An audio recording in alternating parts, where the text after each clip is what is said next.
Stand clear of the closing doors, please.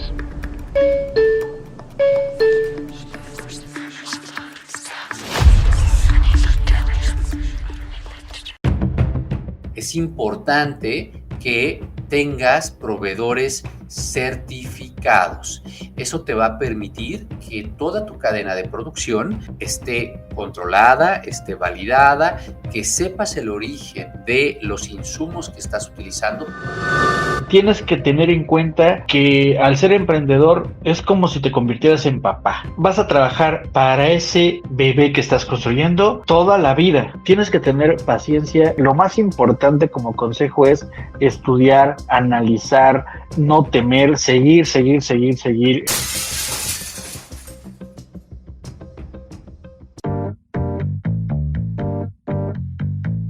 Buenas noches a todos, buenos días, donde quiera que nos escuchen, en su auto, en su oficina, en su teléfono celular, a través de las plataformas por las cuales estén escuchando este programa, podcast, Apple Music, Deezer o cualquier otro servicio de streaming de audio mediante el cual nos escuchen.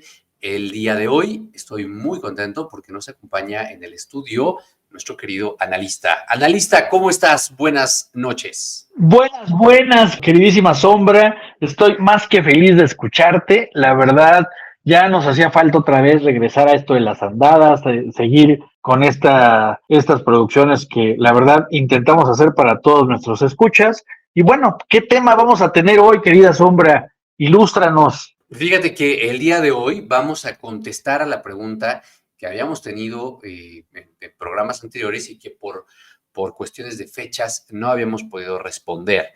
Y teníamos la pregunta de uno de nuestros escuchas en torno a cómo emprender sin miedo. Y por eso el día de hoy desarrollamos un capítulo dedicado al emprendimiento valiente sin miedo como una guía práctica para los jóvenes empresarios de nuestro país. ¿Qué te parece? La verdad me parece fabuloso esto de tratar de ayudarles, porque justo lo que hablábamos fuera del aire, querida Sombra, estos son momentos de oportunidades, tenemos que aprovechar las oportunidades que se nos vienen, así que qué mejor que tratar de ayudarles a nuestros escuchas con una especie de guía, una especie de consejos. Digo, no es que descubramos el hilo negro, pero tratar de ayudarles a cómo iniciar y cómo emprender y quitarnos un poquito el miedo, que a veces es lo único que nos detiene para empezar. Es correcto, así que entrando en materia, sin más preámbulo, vamos a platicar del proceso de registro de una empresa, porque esto es lo primero que cualquier emprendedor tiene que recordar. Ustedes como emprendedores pueden trabajar como persona física con actividad empresarial o como una persona moral. Y hablando de una persona moral, lo primero que tenemos que traer a colación es que hay que hacer que nazca. Así como las personas físicas nacemos y tenemos un acta de nacimiento, bueno, pues las personas morales nacen también y tienen un acta constitutiva. El acta constitutiva es el documento base que formaliza tu empresa ante la ley. Es esencial para establecer una razón social que te permite interactuar con el sistema jurídico y el sistema fiscal del país. Ahora, recuerda que una persona moral tiene algunas diferencias con una persona física, como cuáles. Bueno, pues una persona física es es un solo individuo. Una persona moral puede estar constituida, integrada por varios socios, ¿no? Dependiendo del tipo de empresa, que puede ser una sociedad por acciones simplificadas, una sociedad de capital variable, una sociedad anónima de capital variable, puede ser una sociedad cooperativa, etcétera. Pues hay distintos mecanismos para integrar a los socios de esta empresa. Por lo cual, te recomendamos como primer punto acercarte siempre a un abogado que te pueda ayudar a constituir la empresa que mejor funcione para ti, la razón social que mejor funcione para ti, para que, bueno, pues puedas empezar tu negocio. Esa es la primera recomendación. Y aquí hubo una pregunta que nos dijeron, bueno, ¿y cuánto me va a cobrar un abogado como para saber cuánto tengo que tener para abrir? Bueno, es que esto depende.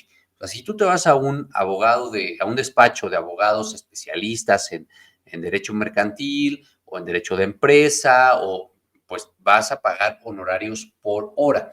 ¿Cuánto puede costarte? En promedio, la hora de un abogado que funciona como cualquier especialista, está entre 500 y 4,000 pesos, 500 pesos y 4,000 pesos, dependiendo del tipo de asunto que le lleves.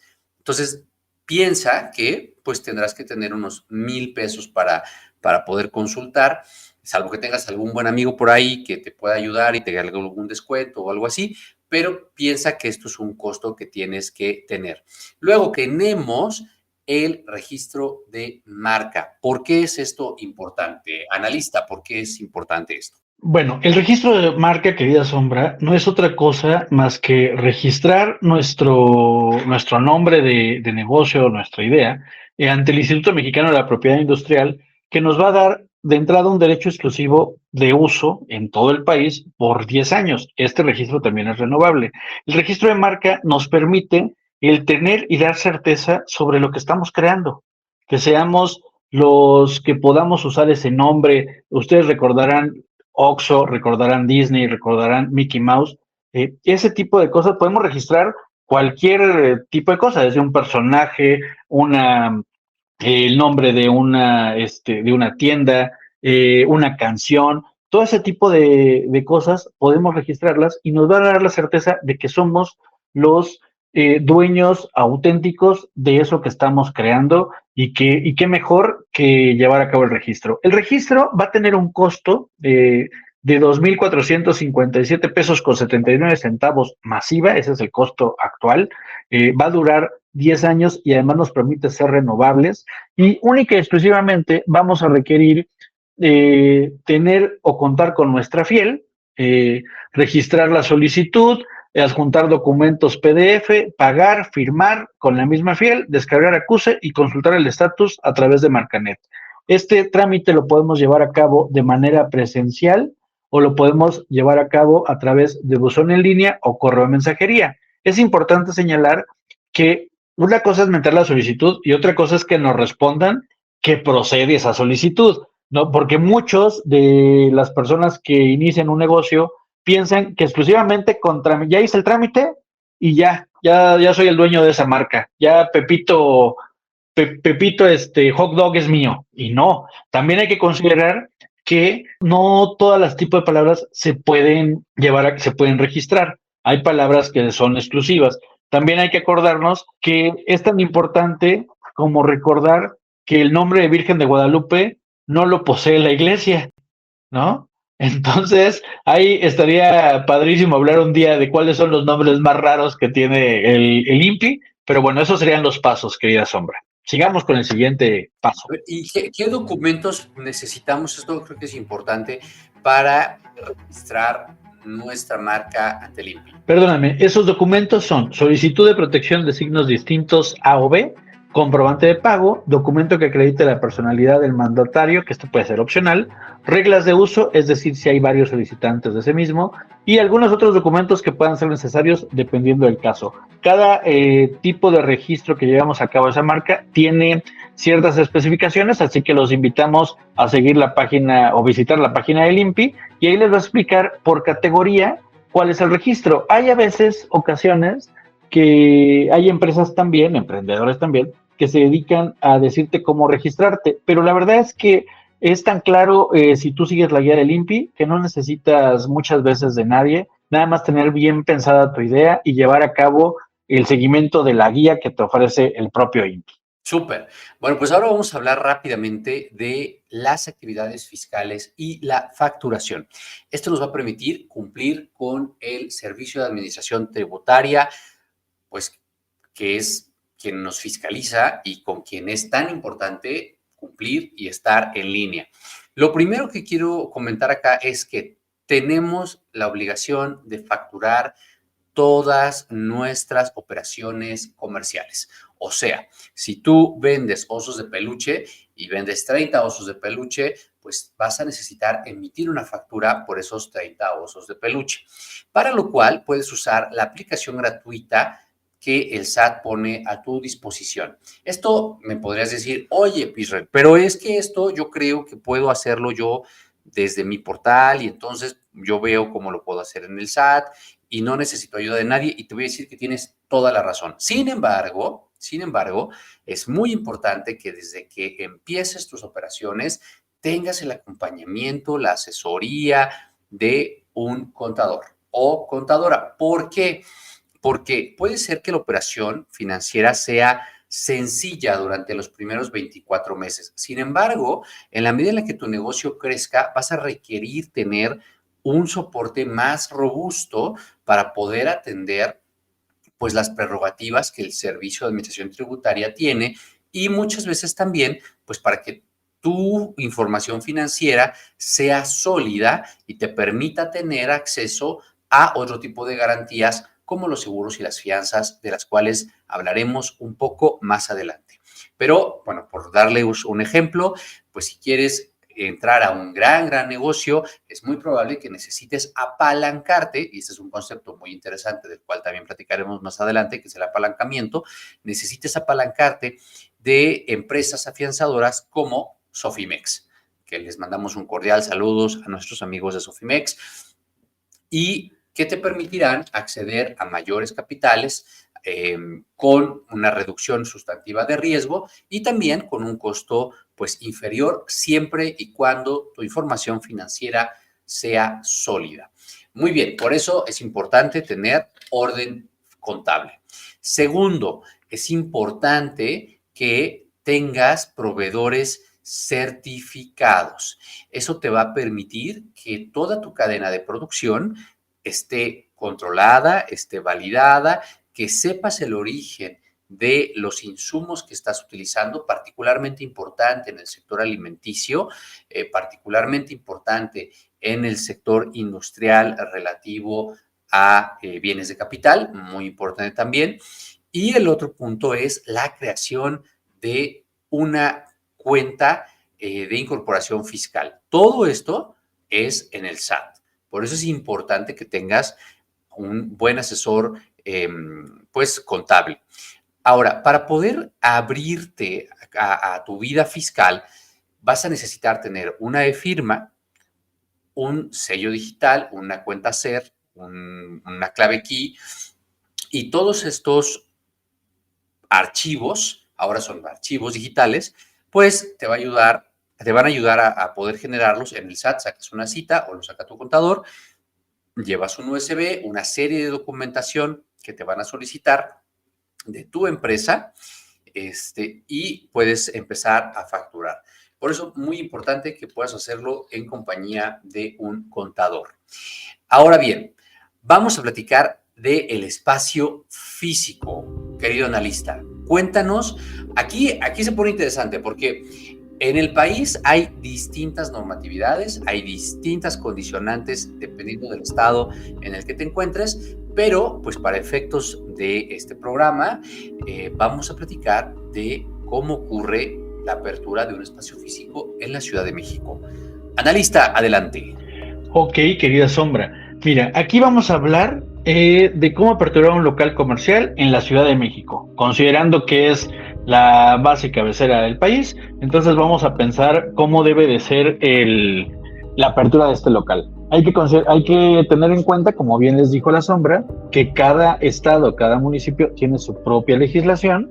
Entonces, lo que encontramos que es más común y que puede darle los elementos que seguramente casi en todas las entidades del país se llevan a cabo es considerar lo que lo vamos a aperturar en la Ciudad de México. Bueno, ahora, ¿qué debemos de hacer o qué trámites debemos considerar? Primero, un establecimiento mercantil hay que tener en cuenta que es un inmueble donde se realizan actividades de compra-venta, arrendamiento, prestación de servicios con fines de lucro, ¿ok? Es decir, queremos obtener sí o sí ganancias.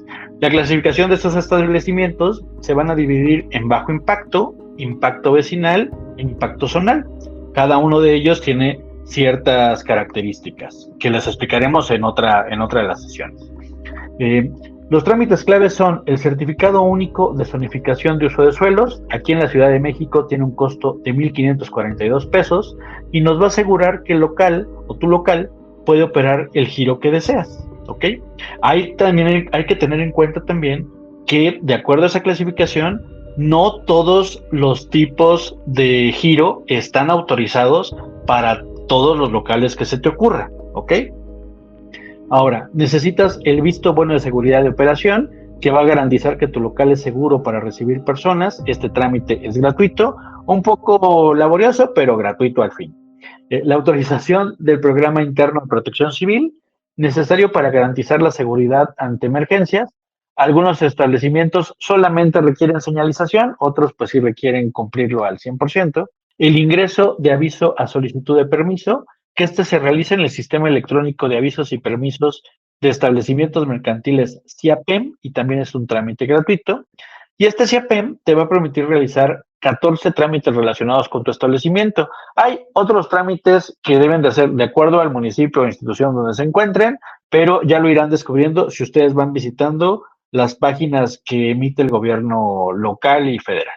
Así ¿Vale? es. Y en este sentido, les recomendamos que se acerquen, en el caso de la Ciudad de México, al sitio www.sedeco.cdmx.gov.mx, que es la página de la Secretaría de Desarrollo Económico, y ahí van a poder acceder al sistema electrónico de avisos y permisos de establecimientos mercantiles, donde podrán encontrar los procesos para generar un permiso de apertura, un aviso de modificación de actividades, una solicitación de revalidación, solicitudes de traspaso, solicitudes de permisos, avisos de colocación, una autorización para una ampliación de tu negocio, en fin, o sea, hay una serie de requisitos y de procedimientos que conviene tener claros a la hora de emprender, porque a veces uno dice, ay, pues una cafetería, ¿no? Y entonces voy a rentar el local y en la remodelación del local le voy a invertir 10 pesos y entonces la pintura y tal, pero nunca pasa por la cabeza todos los trámites que se tienen que realizar ante el gobierno de la ciudad y que también, si bien en su mayoría son gratuitos, pues requieren que tengas un tiempo determinado y a veces, particularmente cuando hablamos de programas de protección civil, pues generalmente las adecuaciones que te va a pedir protección civil, pues te van a implicar un costo que podrías no tener correctamente calculado. Ahora, vamos a hablar de un punto que nos preguntaron. Bueno, ya tenemos una empresa. Somos varios socios, tenemos una razón social de varios socios, ya tenemos el permiso para laborar, ya estamos facturando, pero desafortunadamente fallece un socio. ¿Qué pasa? A ver, la falta de un socio es un tema delicado. El fallecimiento de un socio es un tema crucial, porque si no existe un testamento del socio, pues esto puede generar incluso que la empresa se extinga si esto no está previsto en la propia acta constitutiva o si no existe un testamento por parte del socio que fallece. Y desafortunadamente en México, pues no tenemos una cultura del testamento. Pensamos que cuando hablamos de ir a testar, pues estamos llamando a la parca, ¿no? Y que es de mala suerte o simplemente tenemos desidia y no aprovechamos los momentos en el año en el que las notarías te permiten ir a hacer un testamento con un costo preferente. Entonces, en el testamento se va a establecer qué pasará con las acciones de la empresa de aquel socio que fallece.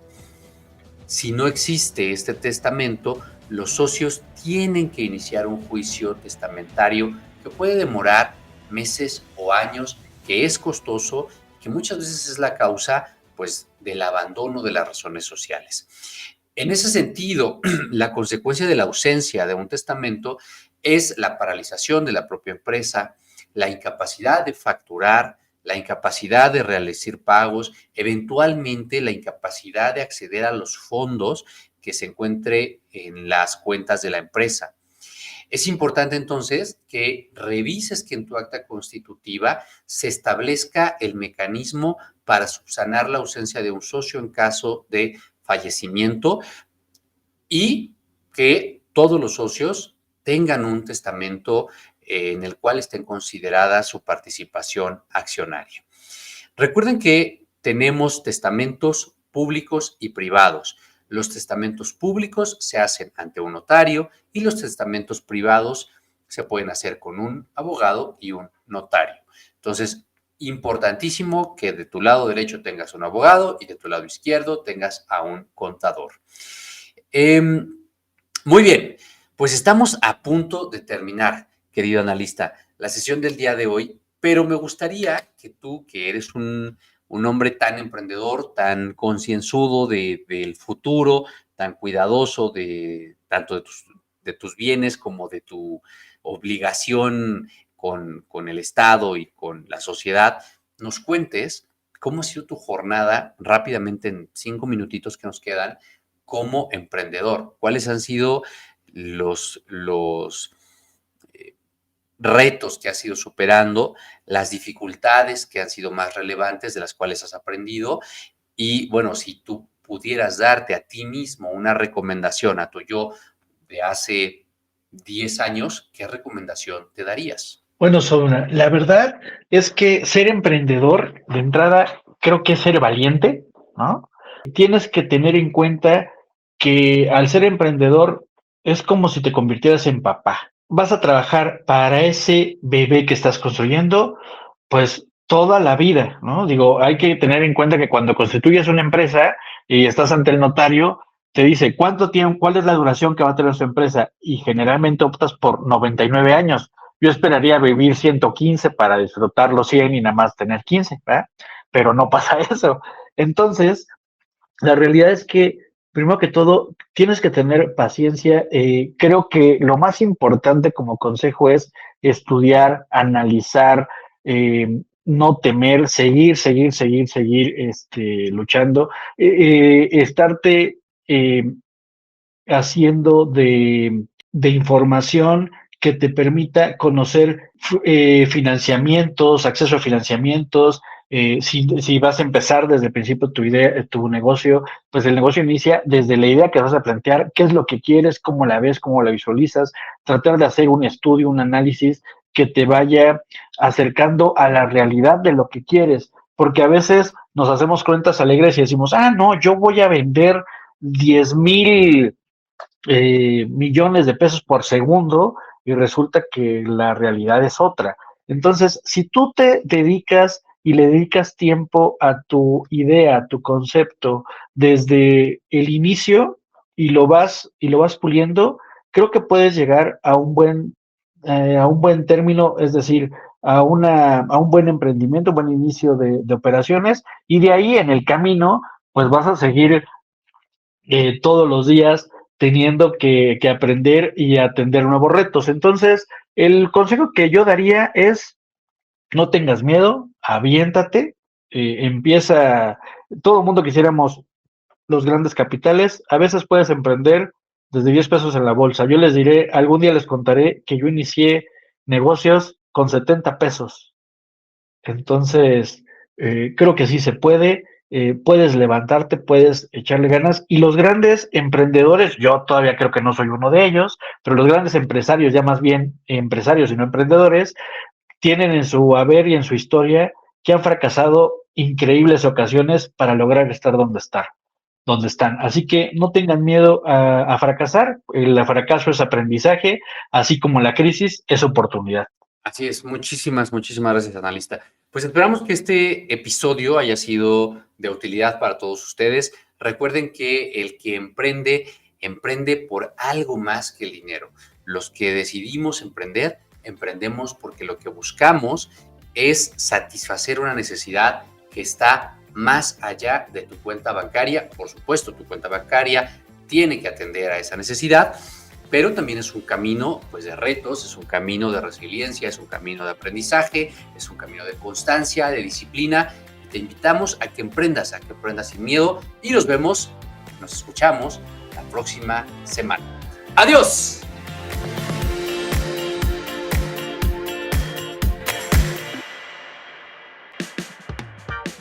Esto fue ANCOP Radio, un podcast de la Asociación Norteamericana de Comunicación y Publicidad. Síguenos para más contenido. No olvides compartirnos en tus redes sociales. Esto fue todo por hoy. Hasta la próxima.